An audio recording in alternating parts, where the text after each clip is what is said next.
Hello, my name is Holly Wendt, and my favorite thing is cycling. Welcome to the Finding Favorites podcast, where we explore your favorite things without using an algorithm. Here's your host, Leah Jones. Hello and welcome to Finding Favorites. I'm your host, Leah Jones, and this is the podcast where we learn about people's favorite things and get recommendations without using an algorithm. Jen Milkowski's legacy continues. I am joined tonight by an author who shares a publisher with Jen. And so I'm very excited tonight to have Holly Wendt on the podcast. Holly is the author of Heading North, which is being published in like 2 weeks from the day of the record. They are a recipient of the Robert and Charlotte Barron Fellowship for Creative and Performing Artists of the American Antiquarian Society and fellowships from the Gentle Foundation and Hambidge Center. I should have. A 2023 Peter Taylor Fellow at the Kenyon Review Writers Workshop, Holly has also been a member of workshops at Breadloaf, Swanee, and Tin House. Their work has appeared in Passages North, Shenandoah, Barrel House, Memorious, and elsewhere. Holly is a former baseball prospectus contributor and contributing editor for The Classical. Their nonfiction has appeared in Bodies Built for Game, the Prairie Schooner Anthology of Contemporary Sports Writing, The Rumpus, and Sport Literate.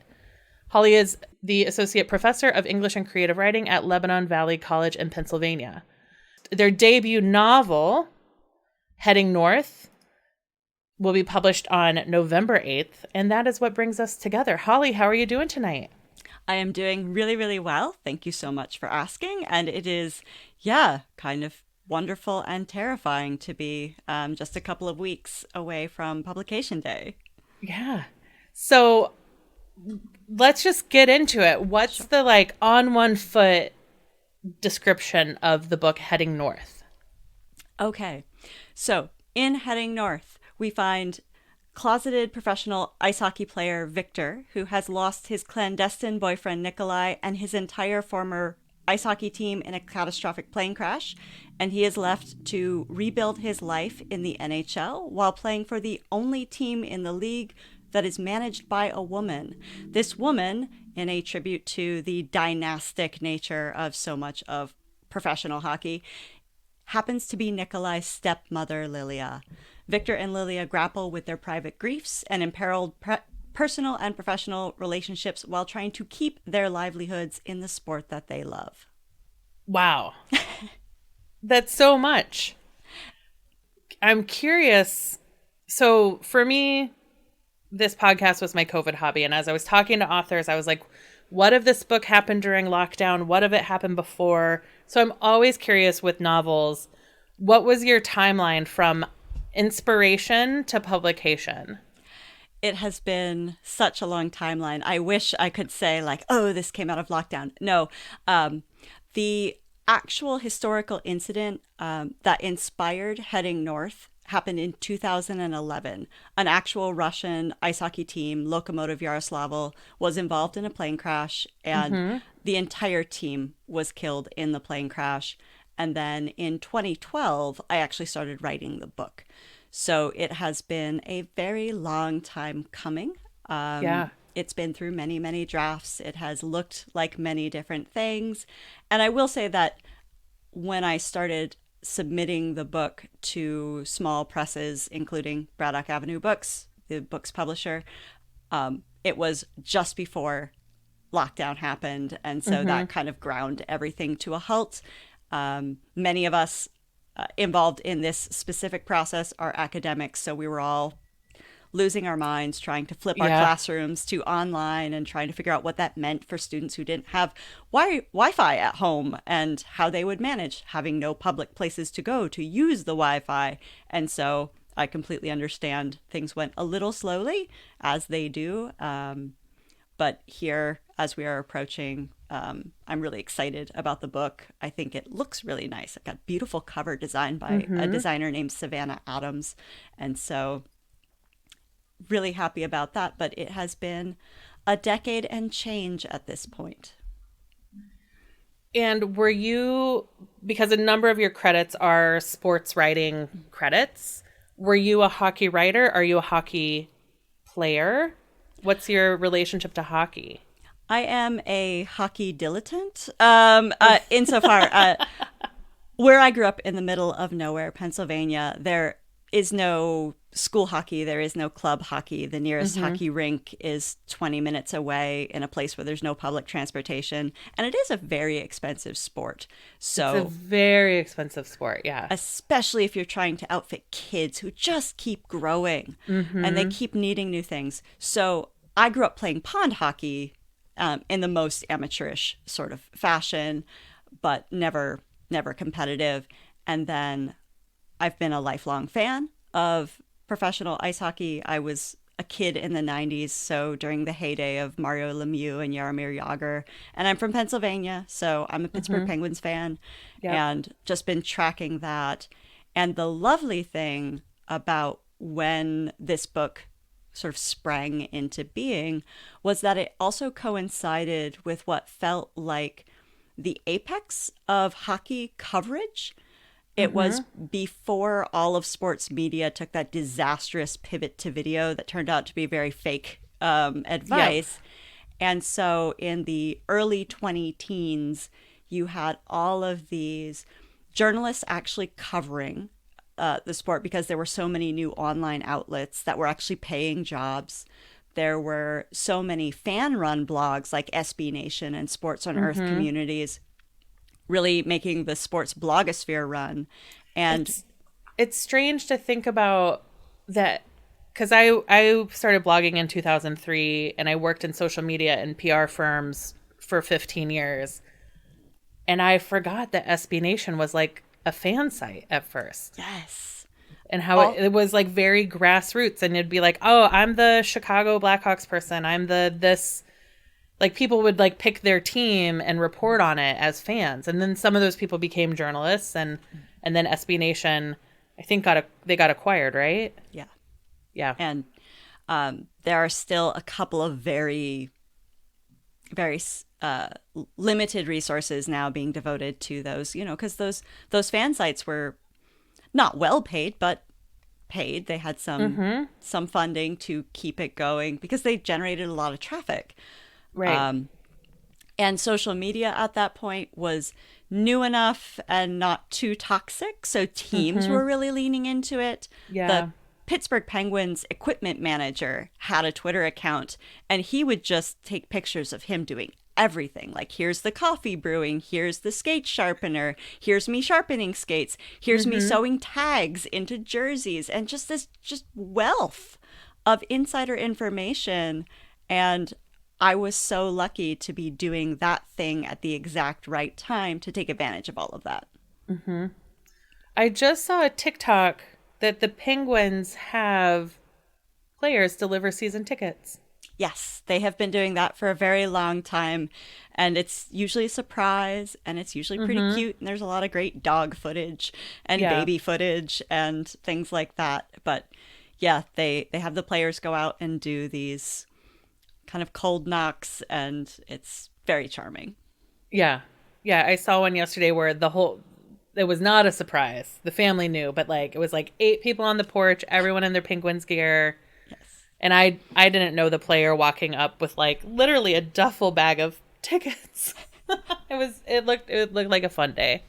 When this original plane crash happened, and you're doing some hockey writing, when this story came to you, were you also doing writing about queer relationships, or how did that become the central relationship or question? I don't know if that's fair, but the secret at the center of this story. Victor is the genesis of this novel. There is a second point of view that was the more difficult part of this novel to figure out and get right. Who that person was changed a couple times in the process, but Victor and Nikolai were always the heart of this book, and sort of Victor's life in absence of Nikolai. And that's been a staple of my fiction kind of as long as I've been writing queer relationships primarily, or characters that are doing interesting things with gender or gender performance, gender expression. That's just sort of where my work has always been. Yeah.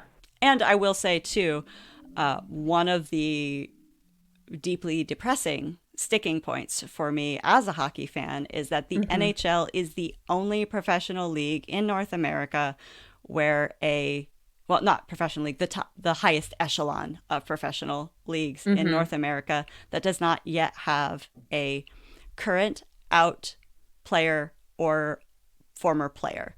There is a minor league player by the name of Luke Prokop who is on an NHL contract but has never played in an NHL game. He is currently in the ECHL roster of the Nashville Predators system.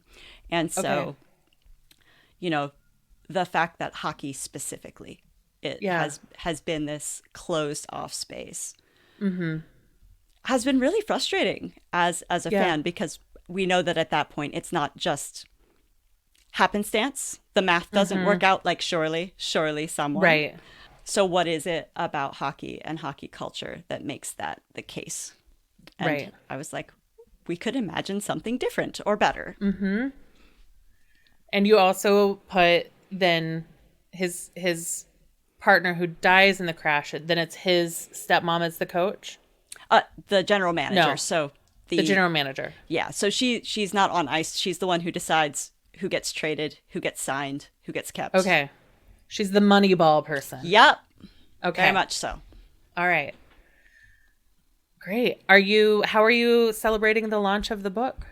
So on November 8th, I am delighted to actually be having hosted my launch by Midtown Scholar Bookstore, best bookstore in the country. Woo!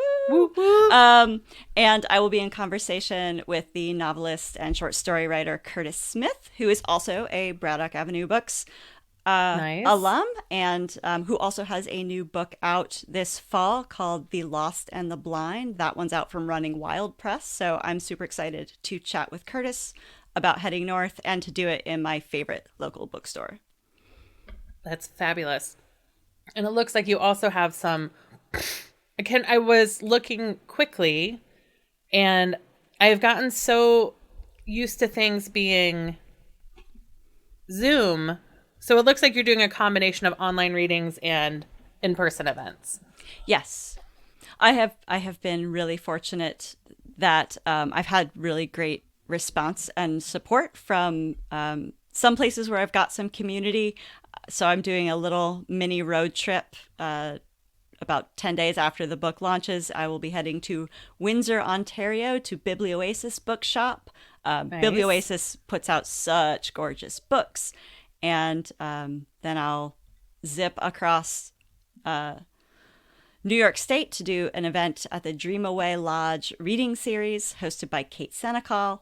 And then cap off that little weekend with a conversation at Buffalo Street Books in Ithaca, New York, with Jennifer Saverin Kelly, whose new debut novel, End Papers, came out earlier this year about a genderqueer bookbinder in post 9/11 New York that is just gripping. And if you are somebody who likes books that are full of characters who know how to do interesting things, it's just catnip. It's so cool. Is there anything else about heading north that I haven't asked you that you would be bummed that you didn't get to share? I would say simply that I'm excited to be sharing this particular book because it's been a dream of mine to see more literary novels about sports that are willing to sort of expand the edges of what it means to be a book about sports. And so Chad Harbaugh's The Art of Fielding did that. It's a baseball novel, but it's really a college novel, but it's also really about love and obsession and failure and all of those interesting things. And Emily Nemmons's The Cactus League, which just sort of spirals around one central character in a really fascinating way, but that is exceptionally true to life in getting into the baseballness of baseball in a way that's very, very appealing. And and Valente's this desert sky before us, in which two sisters reconcile, and one of them used to be a NASCAR driver, which again, kind of looking at women in sports in interesting ways. And I don't think any of this is possible without books like Richard Wagamis's Indian Horse, which was also a really foundational book for me as I was working on this. But I also wanted to write a book that was about queer joy. And I love Indian Horse. It's a gorgeous novel, but joy, understandably, is in short supply there. Yeah. Great. So people should pre-order or order the book, Heading North. Get a copy of it. If you are going to be in Pennsylvania, Ontario, New York, get to one of these independent bookstores and join Holly for a reading and an event. Yeah, I would love to see y'all there.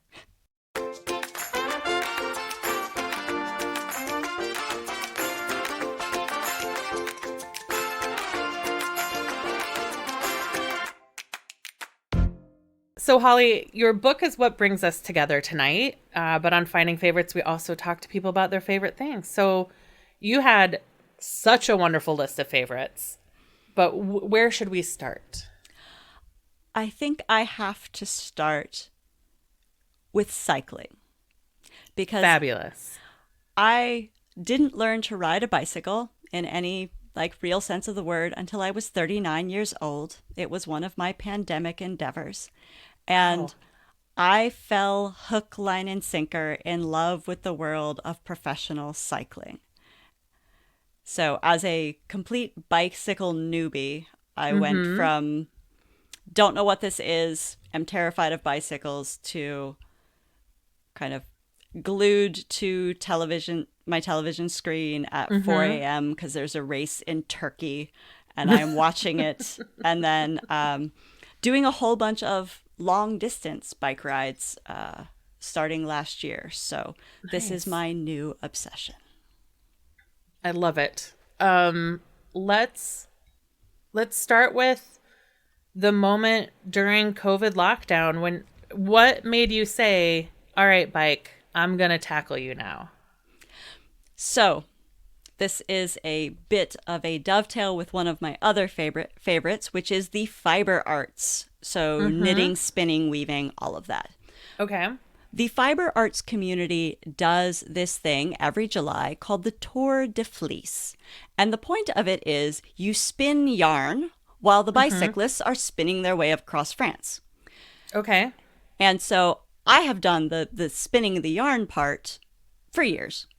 But I'd never actually watched any of the Tour de France while doing that. And so I decided this was the time I'm going to actually watch a little bit of whatever this bicycle race is, because I didn't know about it. Sure, why not? What else are we doing?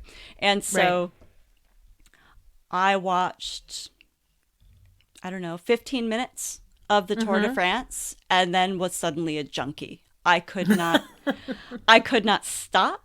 It more or less replaced my personality for most of that summer. And by the end of that summer, I had watched so much cycling. I was like, maybe I could do it. Maybe I could do it just a little bit.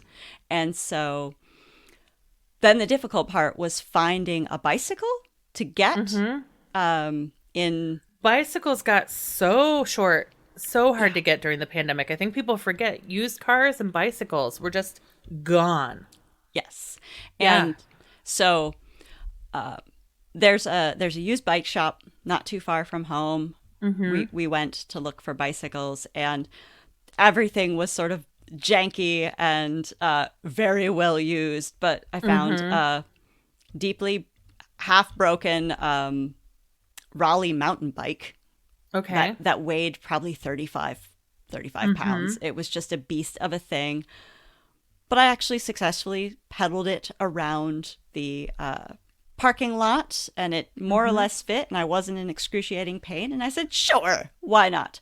And then that worked out. Took it to some local trails. I'm still afraid to ride on the road around here. I live on roads with no shoulders in the middle of nowhere. it's a bad scene. But yeah, within 2 months of that, I had bought an indoor home trainer. Okay. I stocked a much larger, much more prolific bicycle shop about an hour away. Stocked their website for new merchandise drops, kind of Yep. daily, and then found a real road bike and called them and was like, "This bike, what size is it? Can you tell me about it? Is it available?" And they're like, "Yeah, it's in the store." I'm like, "I will be there in an hour and 15 minutes." And, I sort of arrived in a froth and kind of probably looking somewhat unhinged. But they just said, there's the alley. Go have a good time. See what you think. And then that was sort of the beginning of the real process, because it was by far the nicest kind of a piece of equipment, anything sporting goods I had ever touched, let alone brought home. And it's one of those things where you sort of naughtily justify it. You're like, but it's a bicycle. It's good for me. Yes. And tell me about that bike. What's the make? What's the model? Ooh, thank you. It's a Specialized LA, which I read bicycle reviews for weeks, and a bunch of cycling websites were like, this is a really great entry level bike.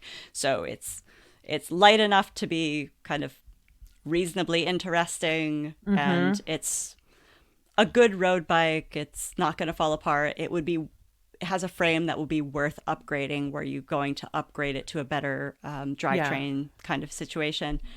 And so far it has been just a treat. I love it to little bits and pieces. I probably ride on my indoor trainer 3 or 4 times a week. And then this summer it held up to a 600 kilometers in 6 days ride from Toronto to Montreal as part of. Yeah, like I said, I went all in. You went all in. Yep. And that ride is the People with AIDS bike rally, and it raises funds to support people with HIV and AIDS through the People with AIDS location in Toronto, Trellis, and ACCM in Montreal. And I found out about that because of another knitter, the Canadian Stephanie Pearl McPhee, who does this rally. And I'd been donating to her efforts. And then once I figured out, like, oh, I can ride a bike, maybe I could do that. And then we did. And it was so cool. Hardest thing I've ever done, but really, really beautiful. Now, were there, so something to know about me is that when I was 19 years old, I had an internship at a program called Bike Aid, which was a cross-country bicycle trip. There were 5 routes that summer: San Francisco, Seattle, and LA, Montreal, and maybe like Atlanta, or like a short East Coast trip. And they all met up in DC on the same day to do lobbying. So some people were biking 3,600 miles, and some people were biking, just a few hundred. And I was someone who rode a bike, but I wasn't a cyclist. I still aspire to be a cyclist. I have a long haul trucker that's very outfitted with like, I have headlights that when I pedal, they're powered by pedaling. Oh, nice. Yeah. I got hit by a car riding my bike, and I used the settlement money to buy the nicest long haul trucker I could. I mean, silver lining, like the best silver lining of all things in that circumstance. Yeah. So when I was routing these cyclists from San Francisco to DC, I didn't fully understand sometimes what I was doing to them by putting like 2 centuries back to back. So I'm curious, when you're doing 600 kilometers over 6 days, are there some very long days and some short days, or are they all about 80 to 100 kilometers? Like, is it hilly? Is it mountainous? Like, what's it? I don't know anything. So that particular route is designed just in the most humane way that it can be. Okay. The 5 of the days are between 100 and 120 kilometers.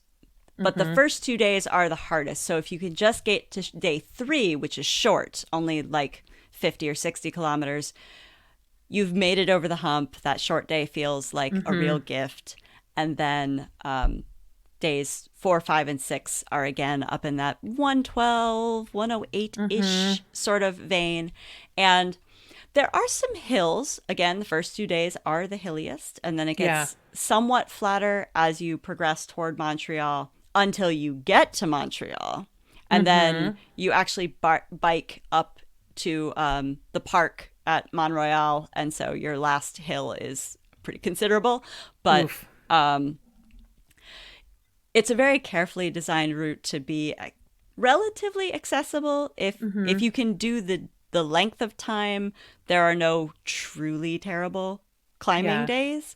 There are some hills, but there's also no time on it. So you can take more or less as long as you need. And it's so beautifully supported. There are volunteer cars that are always sort of riding by the convoy, making sure everyone's okay, bringing you water or snacks if you need them. There are rest stops that are just really well supplied, like every different kind of gummy candy in the world. I was just so stoked about that. Juice boxes, just primo juice boxes. And, they're really making it as possible as they can for more people to participate. And so it's a decent crowd, close to 300 riders for the 6 days. And then some, you can also do a 1-day ride or a 3-day ride. And so it's also catering to how much time you have as a rider, as a person, because it is a big chunk of time. Yeah. Well, they want you to be successful, to come back next year, to recruit other people. So it doesn't, for a fundraising ride, it doesn't help them to like make it really hard on, Right.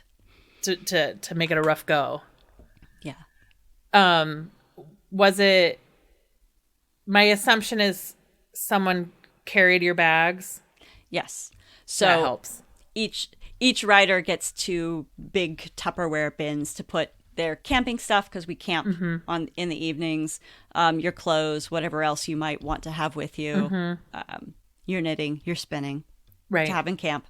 And then they load them onto trucks and they go from campsite to campsite, so that when you get to camp, they're there waiting for you.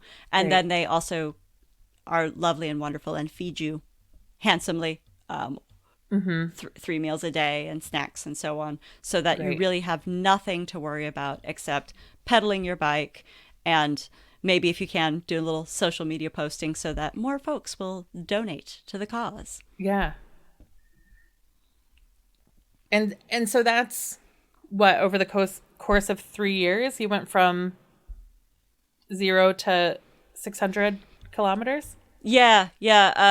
My kind of first step toward that, last fall, I did the Seagull Century in Salisbury, Maryland, which is 100 miles, all in one day, but pancake flat. Okay. And I just did that again this weekend. So I found out for the first time that I can ride in torrential rain. Last 40 miles was just buckets. And we all survived, and it was all good. But this year's route was 105.7 miles, and that last 5.7 felt personal. Yeah, especially when you're saying it's a century. Yeah. Then you got to bring it in at 100 miles. That's the rule. But we do stop at Assateague, so that's pretty cool. You get to ride over the fun little bridge and look for ponies that have yet to make an appearance. But I have hope that there will, in fact, be ponies some year that I can see. I don't know what you're is it like wild ponies? Yes. Assateague Island, off the southern shore of Maryland, is I think it's actually a national park. if I remember correctly. But it is populated indeed with wild ponies. And I didn't know there were any wild horses east of the Rockies. yes, and they are wild ponies, and they are very motivated by the snacks you have in your picnic cooler. Okay. So the big worry is not that you will never see ponies, but that if you're on the beach and you have a cooler, you will have ponies in your cooler, you will have ponies on your blankets, and they do not suffer fools. So It's a terrible problem. I would love to have one day. yes.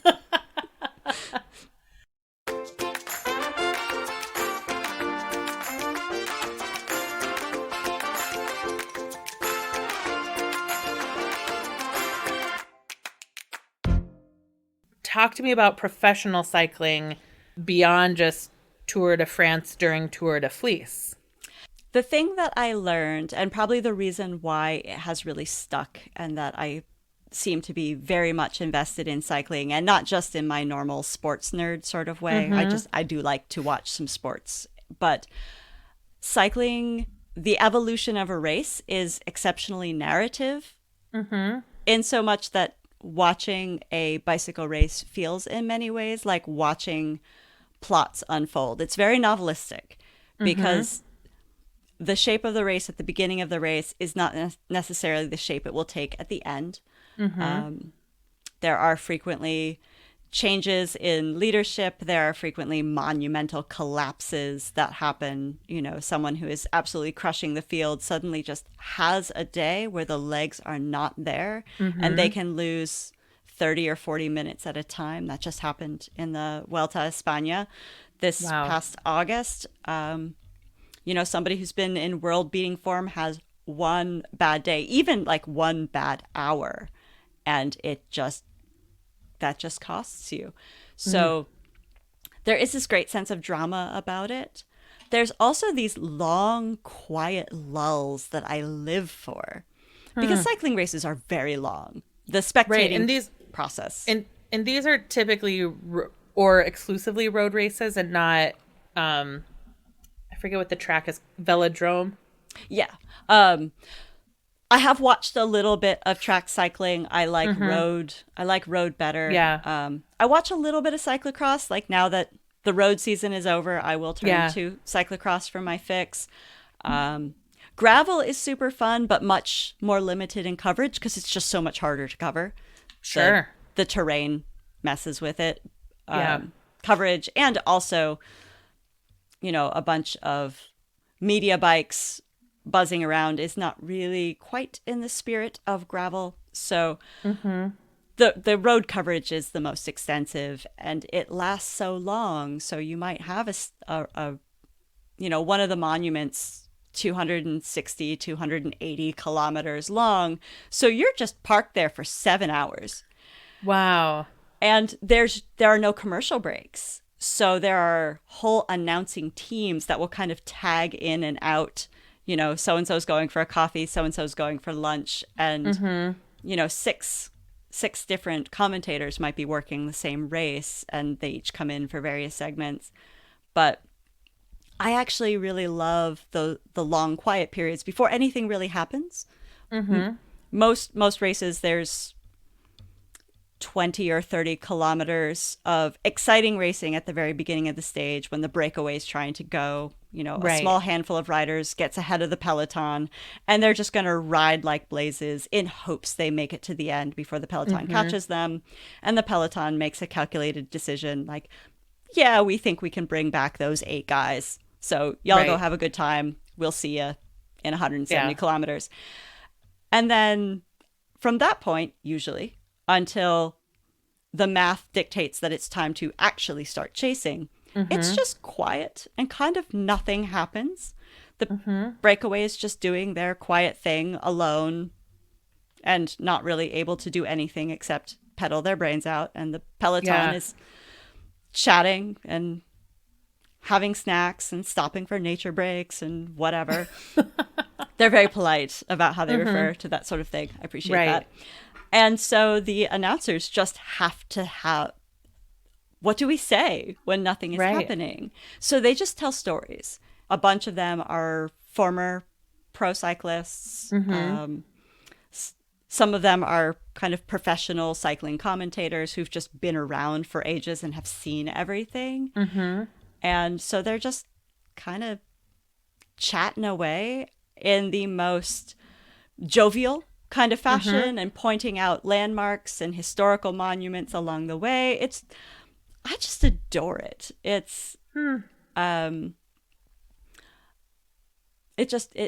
fills that sort of space that I'm guessing people who like to go work in cafes fill. Yeah. Like just the sense of you have company, you have pals in the room, and that's kind of what I do in the summer months. Just sort of there's a race on somewhere, so flip that on, and then have company around the house other than the cats, Right. And has the cycling world recovered from the scandals with Lance Armstrong?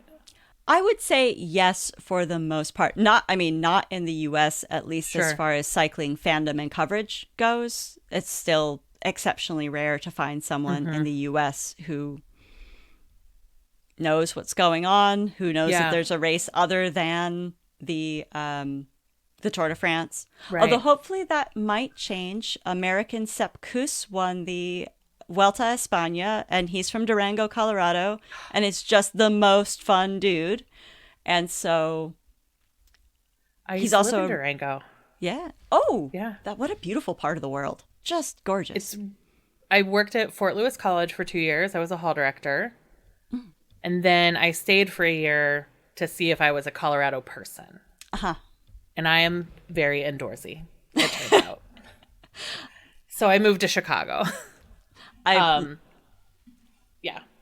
lived in Casper, Wyoming for 5 years. And so, I don't like to be cold. Yeah. Yeah. I can imagine. I mean, I've been gone from there for 20 years. So if there was a professional athlete in Durango, if he, I'm sure, was a child when I was there.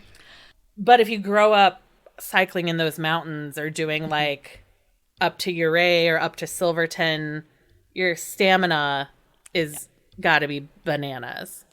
Oh, yes. And, all that altitude time. And his real call to fame is actually being what is called a domestique. He's much more of a helper than someone who is going for victories on his own. So he's completely a surprise winner of the Vuelta.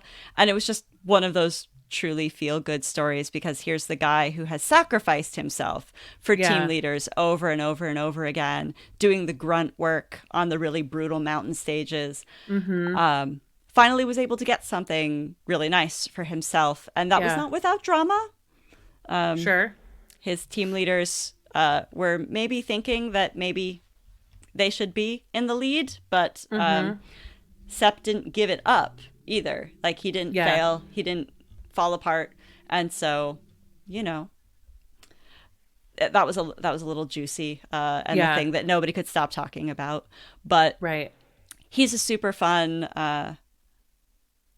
person to root for, so I am hoping that will nudge the needle forward a little bit on American cycling. But there is certainly still skepticism about PEDs, steroid use, banned substances, and so on. But because of that, every time there is a positive test, and there have been a small handful recently, that gets covered really widely, and journalists are still asking those questions during the Tour de France and the Vuelta and the Giro. When somebody's putting up fabulous numbers over and over and over again, like, we have to ask this, and nobody wants to be asked this, and everyone gets a little bit salty, but that's the lay of the land.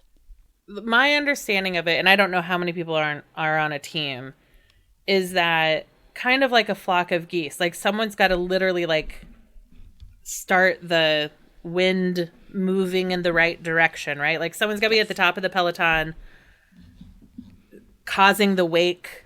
Those are water terms. I don't know the air. I don't know like the road terms for it, but like it's a team sport as far as like somebody's doing the hard work of being at the front of the peloton, and you kind of rotate in and out. And when they're on those long stretches, do like whole countries, does the whole peloton just sort of cooperate with each other, or do you only cooperate within your team? So for the big, like the quieter parts, or once the chase starts going, usually it is separated out. Who are the teams that really want this to come back? So surely none of the teams who have riders in the breakaway will work to bring it back. They're like, no, if you want to bring them back, you have to do it. We're waiting. And then usually the teams that have more money, more sort of power and force in the peloton, the ones who are the teams of the favorites, will do much of that work. And it usually means putting 1 or 2 or 3 dedicated domestiques whose real specialty is just doing that kind of kilometer eating, mile eating, face in the wind kind of work. And honestly, the rider who got me into cycling, Tim Declercq, is the guy for this. Probably the most recognizable guy on the front of the peloton, who has never had a career win, who is doing nothing but eating up those 150, 200 kilometers in the middle of a race just to keep the breakaway within a reasonable distance, or to start to bring it back so that the sprinters can sprint.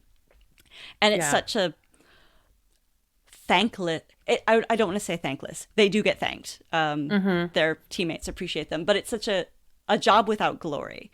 And this brings me all the way back to thinking about it as novel writing. There's just all of this slog where it doesn't look like anything is happening. It just feels like a lot of hard work. And it's also ultimately invisible.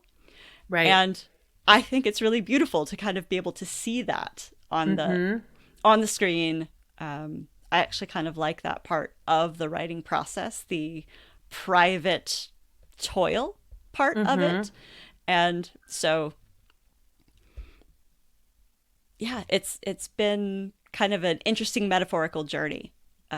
Thinking about cycling as also somebody who likes really long books and whose process is just excruciatingly long. I never have any idea if something is going to work until I've actually written it. And then I have to write it and then be like, oh, that didn't work. Chuck that, start over. Which is a terrible process, of course. I would say what I've learned from interviewing so many authors is that truly everyone has a different process. I've had some people on who are outliners who can like make a 120 scene outline and then pick and choose what scene they're working on today. That's one person. I admire that so deeply. Yeah. But more people are kind of butts in seats, what's going to happen, being surprised by the story. Because if I know what's going to happen, I find that I lose some of the interest in actually getting there. I'm writing to find out what's going to happen, very much as Joan Didion said, I write to find out what I think. Because until I've written it, I actually don't know. Right. Now, I know there's like amateur cyclocross because in Chicago it's very popular. And I've gone to watch, and I used to think I would try doing it, but it turns out, again, very indoorsy, very wenthy. Cyclocross is not my future. But is there any amateur racing that you want to try to do? Or that's even available? Oh, that's such a question. I have gone to one local cyclocross race as a spectator, and it looked so cool, but it also requires such good bike handling skills. Yeah. And I have no muscle memory for any of those things because I'm brand new to it. And I'm also very aware now, as someone on the north side of 40, how much it hurts when you get hurt and how long it takes to get unhurt in a way that was not true for like 14-year-olds and 18-year-olds and even 24-year-olds Yes. on the whole. Yep. So that has been a bit of a preventative. I have not really thought about road racing. I think that would be cool. I just don't know of any around. Right. There are lots of organized group rides of varying kinds in the area. There's a covered bridge one where you ride through Lancaster County through all the covered bridges. And you can how nice. Yeah, it's very bucolic. And there's a group that does, it's called Farm to Fork. And you ride from small farm to small farm and eat what their specialty is. So like, Fabulous. Here, I had some lavender lemonade and a lavender cookie, and then I'm going to go to the goat cheese place. And, you just sort of tootle around and do that. And some folks are very clearly seeing how fast they can do it. And I think that's kind of interesting. Seagull Century, also, there are definitely people who are there to beat their times from last year or to win the Strava segments, all of that. And I think racing could be cool. I do have a bit of a competitive streak, but I also know that where I'm at, I would not be competitive. In the sense that I am new and not very fast. And also, but you are also over 40. Which would put you into like a master's class. Ooh, and it's less competitive. Fair. You're not competing with the 20-year-olds. True, but in my head. It's all by age, yeah. In my head, I would be. Yes. And having watched cycling, the idea of riding in a peloton that close to so many people would be terrifying. Like I said, my bike handling skills are not great. And the way I keep everyone else safe around me is by trying to keep some distance, because my instinct is always just to panic. And that's not great if you're in a little pack of folk. Yeah. Yeah, I haven't ever done a big group ride like that, despite having helped organize one. And they go by my house. There's a bike shop 2 blocks south of me that like every Saturday and Sunday morning group rides leave from 2 blocks away. So they're either just getting started or it's the very end of the ride a few hours later. They go like up to the Baha'i Temple or up to the old Navy base. So I see them all the time, and it is something I aspire to do, but I currently have a frozen shoulder, which makes carrying my bike up and down the stairs not great. So I haven't ridden in a couple years, and I miss it a lot. Because I love it for like just like errands, tootling around Chicago. Oh, yeah. I also admire anyone who has the guts to ride in a city. It seems like a superpower as far as I am concerned. Yeah. Well, I choose quiet side streets. I'm a very cautious city rider. Partly because I've already been hit once. Right. Yeah. That made me more cautious. But I had a good friend. We were both recovering from crashes. He had hit a railroad track the wrong way. Oh, no. And broke his elbow. And then I had been hit. And so we did some rides around Chicago. This is like 2010. Just being company for each other to get our street sense, get comfortable again on the streets. And it was like this like wounded bike rider peloton of 2. Yeah. The railroad crossings are no joke. That was one of the things that made me most nervous, just getting from where we were staying in Toronto to where the bike rally was leaving from. We had to cross the streetcar tracks a whole bunch of times. Yeah. And just like the absolute terror that I was going to get one of my tires stuck and then just go face first, like under a car. It didn't happen. Happy about that. Yeah. But a lot of the people who live in Toronto who were on the ride, because it was mostly actual Canadians, just of course, because why wouldn't that be the case? Yeah. And everybody was like, oh, yeah, pretty much everyone biffs it on the tram tracks at some point. So, be careful. Cross at a 90-degree angle. Yeah. It's like, all right, but it's curving. How do I do that? Yeah. Yeah. I grew up in a town with a lot of railroads. And so we had bike and railroad safety classes every year. And hitting them at 90 degrees was key.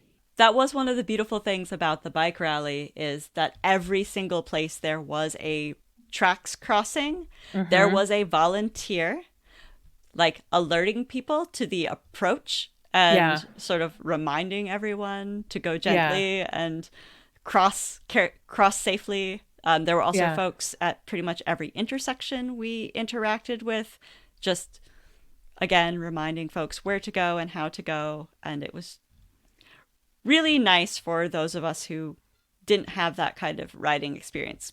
Yeah. So I'm curious, do you have your next bike on your wish list? Oh, what a great question. My secret sort of bike that I am hoping for, that I just don't think I can justify, is a Kona. They're I believe a New Zealand cycling company. Sorry, Chapter 2 is the bike company, the Chapter 2 Kona. They're just so beautiful. But I also don't yet know enough about a bike to order one sight unseen off the internet without like fitting it, riding it, knowing how it feels.